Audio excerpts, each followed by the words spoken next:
नमस्कार साथियों, smart scholar YouTube channel में आपका स्वागत है। आज हम लोग पांचवें मूल अधिकार संस्कृत एवं शिक्षा संबंधी अधिकार, जिसका उल्लेख अनुच्छेद 29 से 30 में है, को पढ़ेंगे।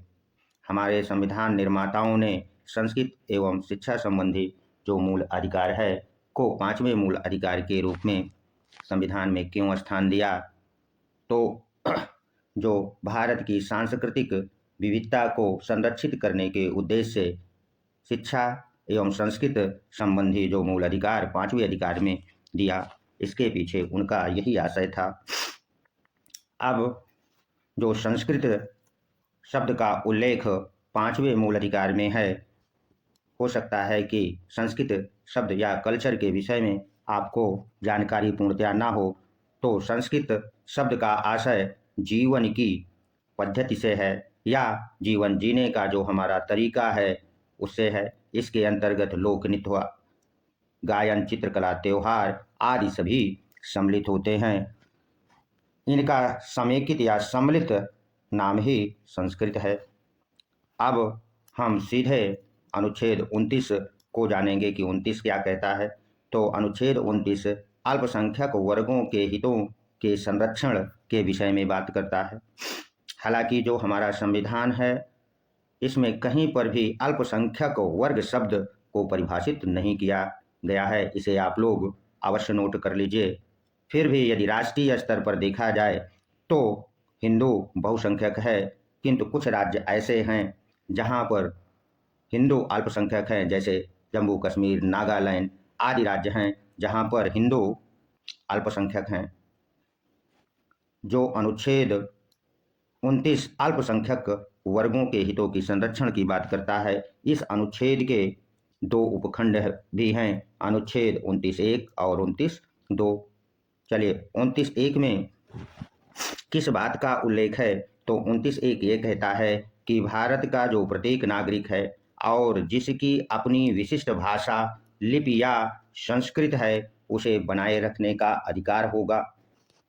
जैसा कि हम सभी ये जानते हैं कि भारत के जो दूर दराज के क्षेत्र हैं और जहाँ पर अनेक आदिवासी जनजातियाँ रहती हैं और जिनकी अपनी विशिष्ट भाषा भी है, लिपि भी है और संस्कृत भी है, और इसकी सुरक्षा भारत की विविधता बनाए रखने के लिए आवश्यक है।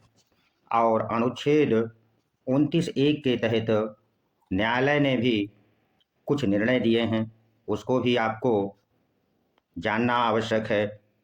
न्यायालय ने जो निर्णय दिया उसमें न्यायालय ने ये कहा कि नागरिकों के सभी वर्गों, चाहे वो अल्पसंख्यक हों या बहुसंख्यक हों, और जिनकी अपनी विशिष्ट भाषा है, लिपि है और संस्कृत है, को संरक्षित करने का अधिकार होगा, और वो भी अनुच्छेद 29(1) के तहत मौलिक अधिकार के रूप में। यहाँ तक आप लोगों ने संभवतः समझ लिया होगा। अब अनुच्छेद 29(2) में किस बात का उल्लेख है, इसको भी आप लोग बारीकी से समझ लीजिए। अनुच्छेद 29(2) में इस बात का उल्लेख है कि राज्य द्वारा यदि पोषित या सहायता प्राप्त कोई शिक्षण संस्था है तो इसमें प्रवेश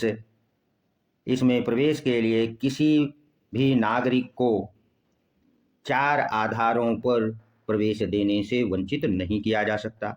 वे 4 आधार क्या हैं? धर्म के आधार पर, मूल वंश के आधार पर, जाति के आधार पर और भाषा के आधार पर, या इनमें से किसी एक के आधार पर भारतीय नागरिक को प्रवेश लेने से वंचित नहीं किया जाएगा। हम यहाँ 4 आधारों पर विशेष जोर क्यों डाल रहे हैं? क्योंकि 2021 में टीजीटी पीजीटी परीक्षा में यही प्रश्न पूछा गया था कि क्या आधार हैं, और उसमें लिख दिया गया था। अगर आपने बारीकी से ध्यान नहीं दिया और रट के गए तो हो सकता है सवाल गलत हो जाए। केवल 3 ही आधार दे दे, मूल, वंश, जाति। तो इसको ध्यान में रखिए, धर्म, मूल, वंश, जाति और भाषा के ही आधार पर। अन्य आधारों पर हो सकता है कि वह आपको प्रवेश देने से वंचित कर सकता है। अब अनुच्छेद 30 को आप लोग समझिए, इसमें क्या लिखा है।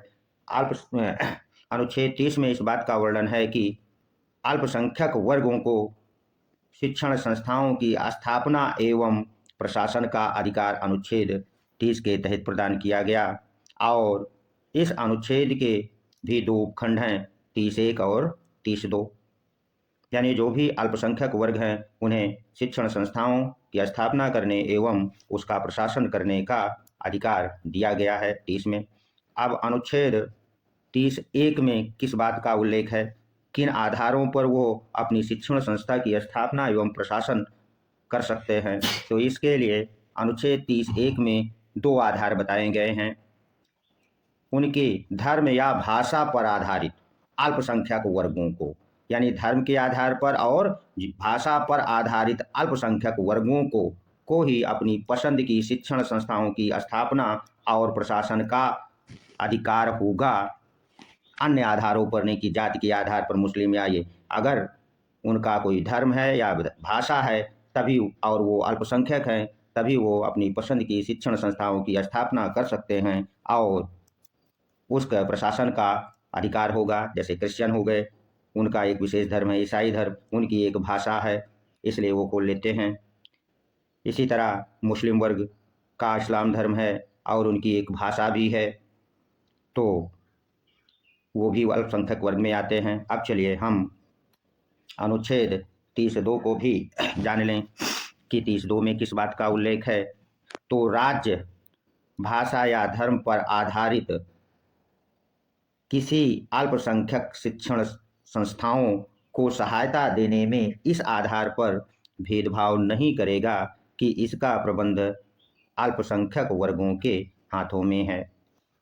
यदि यह वीडियो आपको अच्छा लगा है तो इसे सब्सक्राइब अवश्य कर दीजिए और ऐसे छात्रों को शेयर भी कर दीजिए जो संविधान को लेकर अपनी तैयारी करना चाहते हैं। मिलते हैं अगले वीडियो में। अगला जो वीडियो होगा संवैधानिक उपचारों का अधिकार, जो आखिरी मौलिक अधिकार होगा, उसे पढ़ेंगे। तब तक के लिए धन्यवाद।